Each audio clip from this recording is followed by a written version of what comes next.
Well, good afternoon. I want to thank you all for taking the time to come out here today and be with us. The truth is that we shouldn't have to be here today.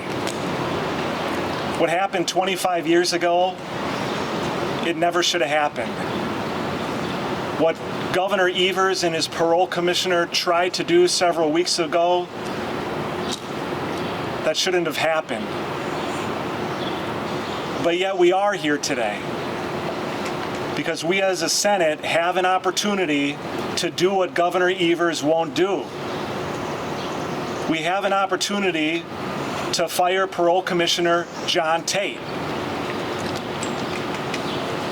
The sentencing judge said that, quote, this is a sentencing judge now in this murder, quote, I am not permitted to set parole eligibility in this case, but I will state for the record, for what it's worth to the parole board, that this is not an appropriate case for any form of early release.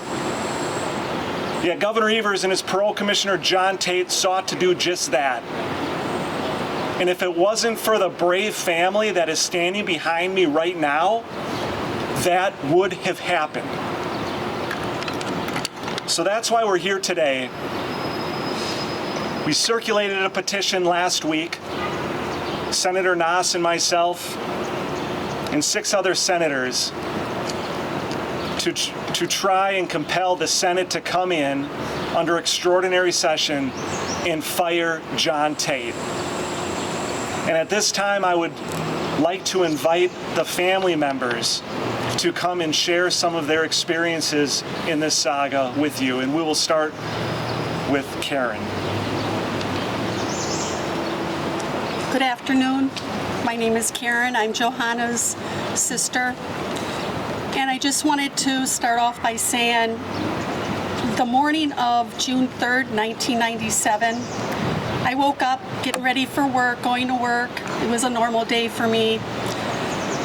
I was excited for Johanna because I'm supposed to take her at 11 o'clock that morning to go for her divorce hearing. I was proud of her. She just finished getting her associate's degree a week prior to this murder. I'm at work for literally an hour and I'm getting all these phone calls. My dad is hysterically crying, my sisters, and I'm like, what is going on? And come to find out, my sister was murdered. I knew deep in my heart right away that it was Doug because we've known Doug and his past for many years. And it was the most devastating thing that anybody could go through. This is a girl that was only 24 years old that had a 2- and 4-year-old that was so excited to get her associate's degree so she could raise her kids. Doug moved out of the house for 6 months after she asked for the divorce, and he comes back in, breaks into the home, goes in the basement to hide out until later that evening, which they figured it was around midnight. Comes up, closes the door, both kids and Johanna in the bedroom, and he brutally stabbed her over 40 times. She clung for her life. The nail beds on her fingers were totally gone from her clinging and trying to fight for her life. And the 2- and 4-year-old are there with her dying, half on the floor and half on the bed.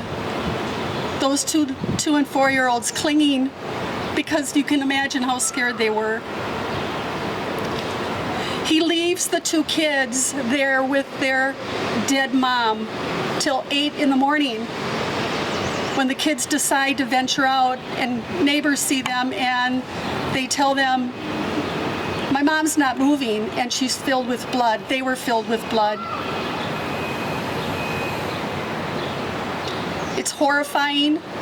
This is a monster that did this. And John Tate Shame on you for not doing your research and your homework to try and let this man out of prison after only serving 24 of 80 years. That's 30% of his time. We've been writing to the parole office every time we heard a hearing. We asked that they read our letters to Doug so he can feel the impact and what we're talking about, which now we don't even believe that really ever happened either. We hear on the streets, not even through a phone call or an email or a letter, that Douglas is going to be released. And they never notified us. It's devastating. It's devastating. And we actually got the letter from the parole board like 5 days before Doug was going to be released. It's not acceptable. John Tate, you are not fit to do this job. You never once called any of us to ask, even come in and let's sit down and talk about this. Let's look at the transcripts. Let's see what really this guy really did. This isn't a prisoner that just had a drug offense. This is somebody that murdered our sister. And we've been traumatized ever since. And now the wounds are all reopened again. And Governor Evers, yeah, we were happy that you sent this letter to Tate to rescind this decision, but that was only half of your part also. This man needed to be fired on the spot. He's not capable of making good judgment decisions. So we need every senator to sign this petition. John Tate needs to be removed from office. Thank you.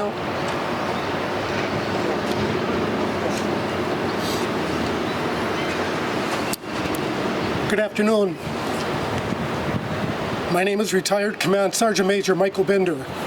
I'm the oldest brother of Johanna Rose. Johanna was 11 months old when I enlisted in the Army and left in 1974. Johanna was 23 years old when I left the day after her burial for Sergeant Major's Academy, the last military school of my career. Like Karen, and like all of my sister's brother, I'll never forget where I was the day I got the call that something terrible had happened to Johanna. I'll never forget the way I reacted. I'll never forget the things that I said. And then shortly after that, my father called me. He said, "Michael, I need you to do me a favor." He said, "What do you need, Dad?" He said, "I need you to go to the morgue to identify your sister's body." I said, "Dad, don't ask me to do that." He said, "Mike, I can't. I need you to do that. Can you do this for me?" And I did. And I'll never forget what I saw. 22 of the 42 stab wounds were to her face and neck. I'm reliving it all over again. It was weeks ago when he found out that a parole commissioner decided to release this individual after only serving 24 years. And I'm like, how can this possibly be? I started questioning the system. I started questioning politicians. I started questioning what's right and wrong in the United States of America. Because this is not the system that I recall growing up as a young man or as an early adult. But it is what it has turned into. I was elated when they rescinded the fact that my sister's killer was not getting out. I was elated. But Governor Evers didn't finish it off because he could have done the right thing and fired this individual because the decision he made at that time was just a bad decision. And I ask you to put a price tag in how many years a person serves for committing such a heinous crime. It certainly wasn't enough in anybody's book. The senators that are here, this petition should have been signed, because if our governor can't do this thing right, it's got to fall on the legislatures and leaders to pick it up and try to do the right thing. And we're hoping today, with the messages that we have, that that is going to happen. For Johanna, for her children, one of which is not even with us anymore, for my mother, who endured all of those years and got sick, we have to be the mouthpiece. Senators, please do the right thing. Do the right thing and make sure that this John Tate II is removed from this position. Thank you very much.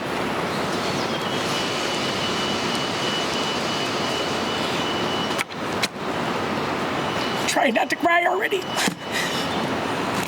My name is Jeanette, and I'm sister to Johanna.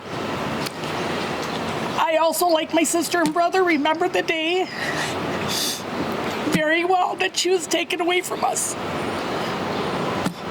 I remember having a dream that there was a hand with a knife stabbing a body, and I never saw the face.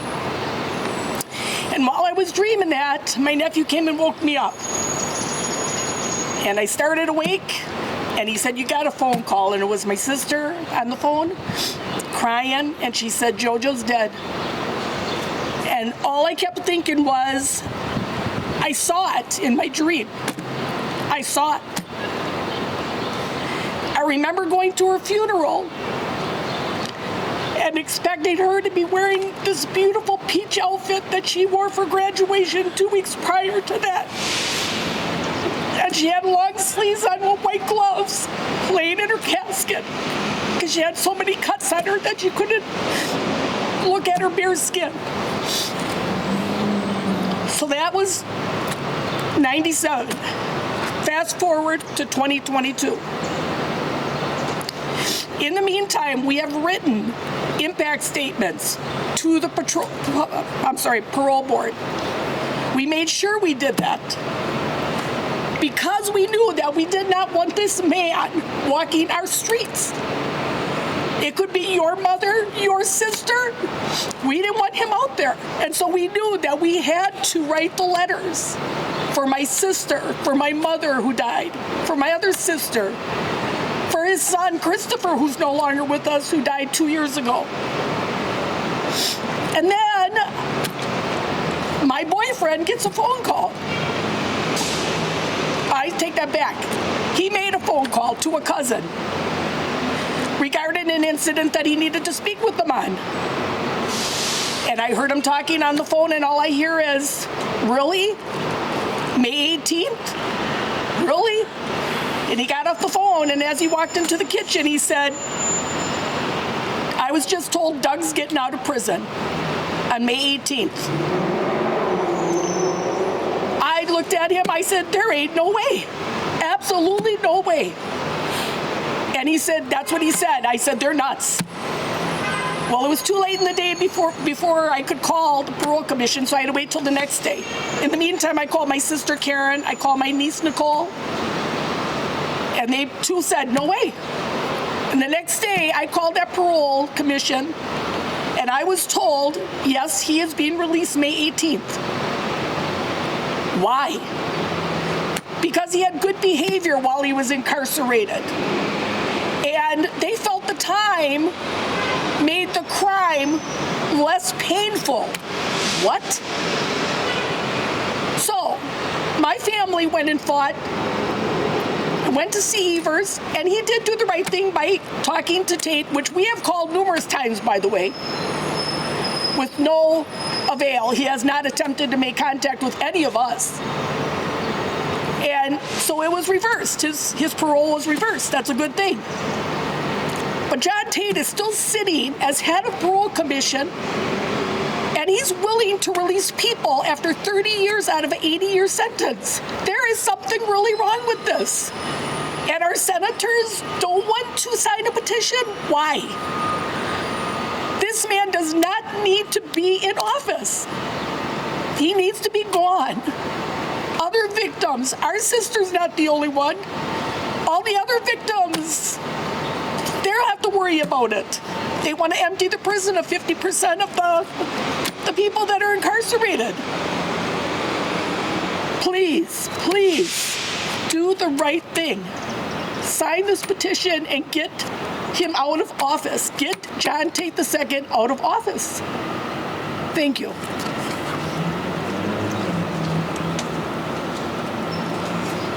Hi, my name is Amanda. I am Johanna's niece. She was my absolute best friend. There's about a 9-year age difference between us. I just want to tell you a little bit about the person that she was, because I don't just want her to be remembered by her death. She was the Spitfire of the family. She loved to dance her heart out. She loved to sing. She and I would scrounge through the closets and get whatever change we could and go to the store and buy pizza rolls. You know, she was the aunt that when all 40 of us cousins went to a family gathering, we knew she was the one that was going to play Red Rover with us. We knew that she was going to be the one playing volleyball with us. She had so much life and love in her. And because of this monster, Douglas Balsavich took that away from their kids, my 2 and my 4-year-old cousin at the time. My cousin Nicole just had a baby. She will never, ever, ever get to experience what it's like to see her mom, Grandma Jojo, hold her daughter. That was taken from her. There's so many things that our family was robbed of because of this. It's opened up wounds, but it has also opened up an opportunity for a family to fight, because it's not just about JoJo. There are a million other families out there, because we've gotten messages from them, we've gotten emails from them that are going through what we're going through, and we shouldn't have to fight so hard for justice. We shouldn't have to fight so hard for the people that we voted in office to put in those seats to protect the public. We should not have to fight that hard.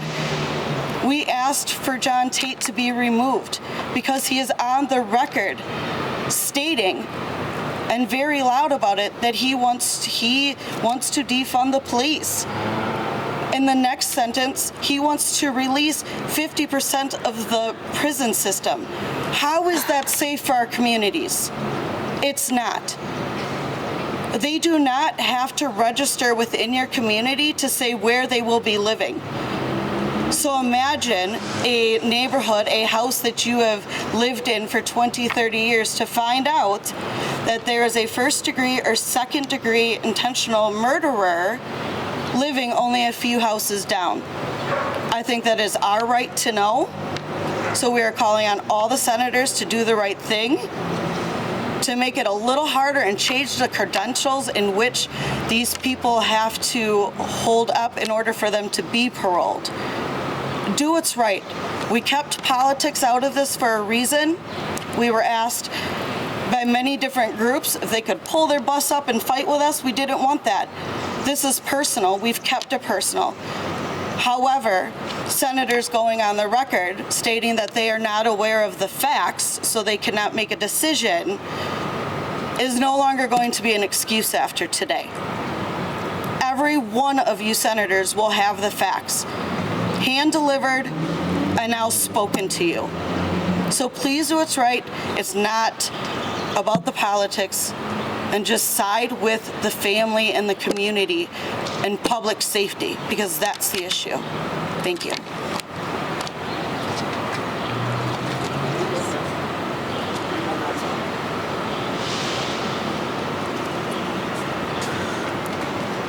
Hello, my name's Nicole and I am the daughter. I don't know much about my mom, but I've heard stories about her, and I do remember that night clearly. I was sleeping with her when my dad came in and stabbed her to death.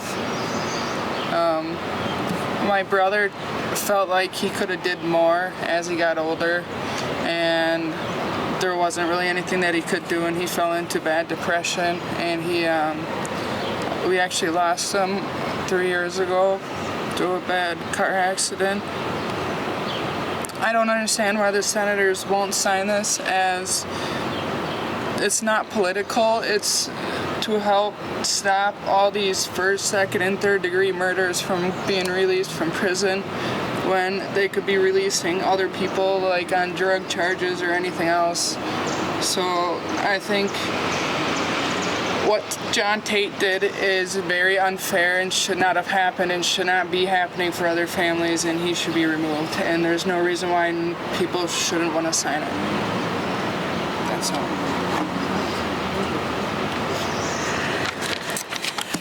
Hi, I'm Kim. I'm JoJo's sister. My family and I have the same sentiments on all of this, so I choose not to repeat the painfulness of my sister's death, but I do want to say how outraged I am that I watch a chat this morning with a senator talking about they need to know the facts first. One, we've been doing this for a month. I know the senators saw what was going on. Two, isn't this part of the senator's job? Isn't this something they should be looking out for? They want facts. They heard it on the news. Go get your facts. Why should it take my family and I going through PTSD again to ask for the senators to do the right thing? It makes no sense to me. Now, John Tate, as my family members said, he did not contact us because he's a coward. He's a coward. He sits behind his desk and he does what he said he was going to do, which is empty the prison system by 50%, not taking into the account of what they were in there for. If he had, he would have counted every stab wound that my sister endured.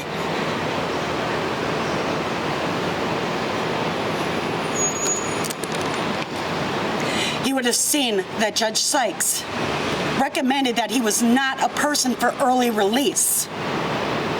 But what he did do was go on record to say that our family should not be seeking vengeance because he's going to be released. What is that? What is that? And if John Tate thinks like that, and if the senators that don't want to sign this petition, they also think like that, I'm asking, do they really care about the people? Or do they care about their election? Their election. Who's going to get one in on who? Instead of looking out for the people, you, who they work for, they're worried about their damn election. I'm calling on the senators to sign this petition. And I will guarantee this family, we don't stop. We don't stop. We have rights. Do the right thing. Thank you.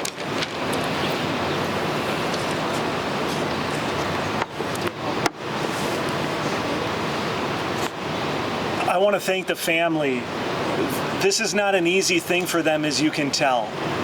And they don't have to do this. They don't want to do this. But they are speaking out so that families like theirs across Wisconsin don't have to endure what they've had to endure because Tony Evers won't fire John Tate, because John Tate is willing to release half of the prison population here in Wisconsin. That's why this family is going through what they're going through right now, reliving the emotional damage, because they want to make sure that no one else has to suffer the way they are suffering right now. And they are right. Governor Evers can fire John Tate. He's not doing it. He had a campaign promise to release half of the prison population. You can't do that in Wisconsin without putting families like this through the emotional trauma they are going through right now. So as senators, we have an obligation to stand up and do the right thing in the absence of Governor Evers firing John Tate, and we will do that. As I mentioned in the beginning, we issued a petition last week. We were not able to secure the 17 signatures necessary, but we're not going to give up. We will stand with this family every step of the way. Right now, we are going to issue another petition to ask 17 senators to join with us and join with this family in doing the right thing. And I want to publicly thank Senator Steve Nass, who is standing with us here today, too, for having the courage to be here and for all the leadership he is showing on this issue. And at this time, Senator Steve Nass and I are going to sign our next petition, and we are going to give this petition to the family as they take it around to senators, asking them to do the right thing and fire John Tate.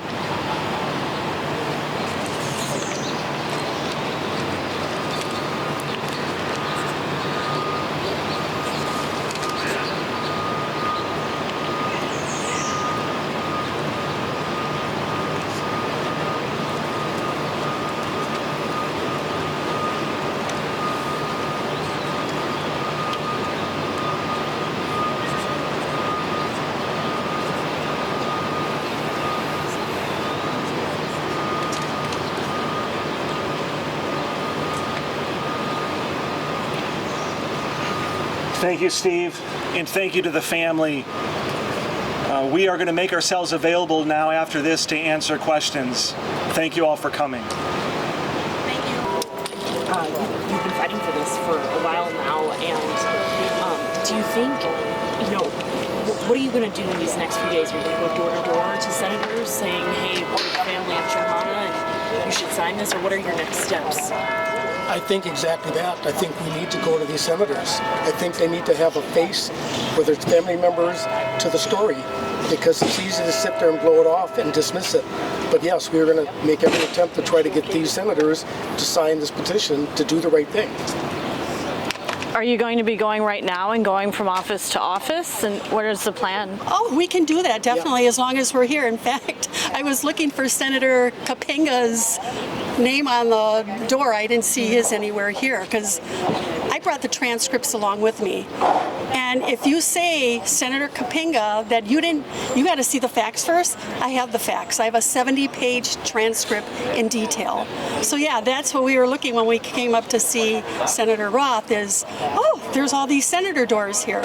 So yeah, we can go knocking right while we're here. Can we follow you and videotape absolutely. it? Yeah, Okay. I would love that actually. Yeah, for sure. Have you heard from the governor since you last met with him? No. I reached out to Maggie, his chief of staff, via text. This last one she didn't answer because I tried to give it to her to put the pressure on Evers also, but the last text I never heard back from her.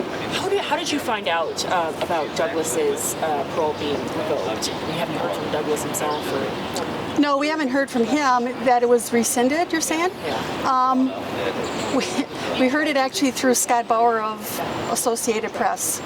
He reached out to a family member because he heard from Tate only because he emailed Tate to say, what do you think about this letter that Evers sent you to say rescind this? So we heard it through another third party again. We haven't heard anything from Tate. Tate hasn't reached out one bit to our family, not an email. He's got everybody's stuff. He hasn't reached out to us, not even just to say, I'm sorry, and hang up. Nothing, zero. We haven't heard from the man. And you've tried repeatedly to reach him, Yes, right? absolutely. Yep.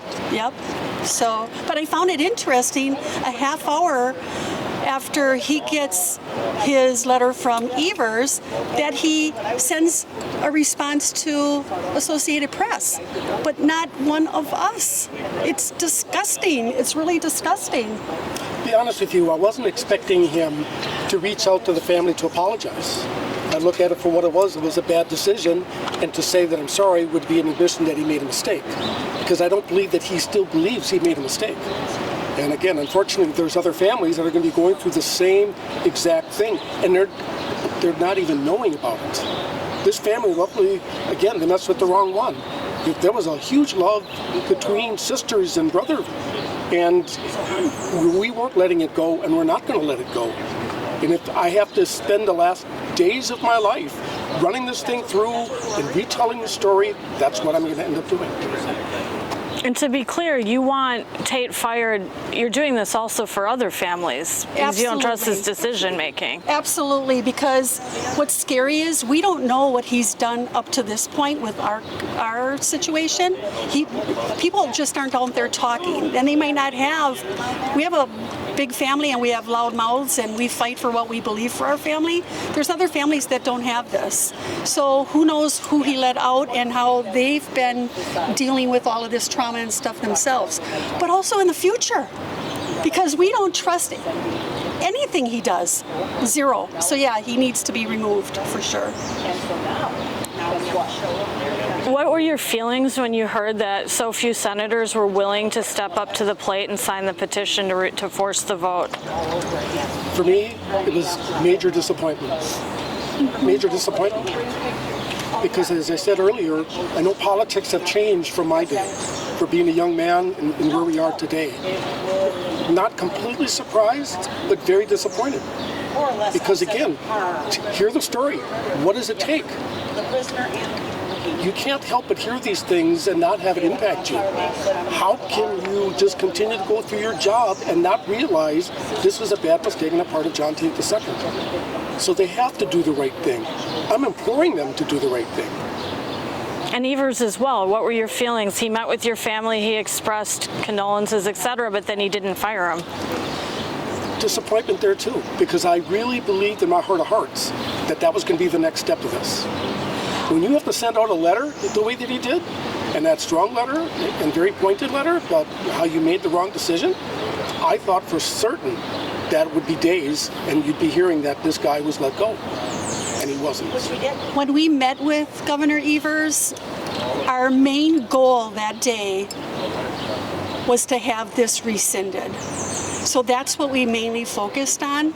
So we didn't touch much, just a little bit, we just didn't touch much on Tate being removed. But I think Governor Evers actually believed and thought that our family was just going to be happy with this and we're going away. But we're not. Senator Roth, last night Senate President Kapinga made comments alluding to the fact that your petition here may be politically motivated. You're running for lieutenant governor. There's another senator, Senator Teston's also running for lieutenant governor. Can you speak to that? Do you have any political motivation here? My motivation for doing this is the family right here. And they said it in their remarks today. This isn't about politics. This is about doing the right thing. And I am a state senator, and I have the power, pursuant to the joint rules of the legislature, to compel the Senate to come in and take a vote on his appointment. You heard the family here today. No other family should have to go through what this family is going through. So for me, this is about doing the right thing for this family and for all families in similar situations to theirs across the state of Wisconsin. Can you explain what your colleagues in the Republican caucus in the state Senate have given as reasons for why they're not signing this and why the Senate Majority Leader isn't just calling the vote on his own, which he could do, right? He doesn't even need your petition. That's correct. Leadership could do it on their own. They're not doing it. That's why I'm exercising my power with Senator Steve Nass and others to compel the Senate to come in. Look, their reasons are pretty varied. They mentioned today that one of the senators was saying they don't have enough facts after a month. Other people are saying they don't want to, this is all about politics. I'll tell you, this is about doing the right thing. And you simply cannot speak with this family and come away with any other conclusion that Tony Evers and his parole commissioner screwed up, and the Senate has to hold this administration accountable. The way we do that is to come in an extraordinary session and to vote this appointment down. How much time do they have to sign your second petition? So what's the clock? Our petition runs through, so our petition is calling for the Senate to meet an extraordinary session on Wednesday, June 8th. And senators have until Monday, the 6th, to sign on to this petition. And we're looking for 17 senators. We have 7 who have signed on to our existing petition. We're looking for 10 other brave senators to join with us and do the right thing for this family so that no one has to go through what they are going through each and every day. And Democratic senators could sign it too, right? What's been the reaction from them? Have any signed it, the past one? None of them have signed it. None of them have signed it. Well, I want to thank you all for coming out here today, and we certainly will make ourselves available through email or phone or anything if there's any follow-up that you would like to do. So thank you. Thank you. Thank you.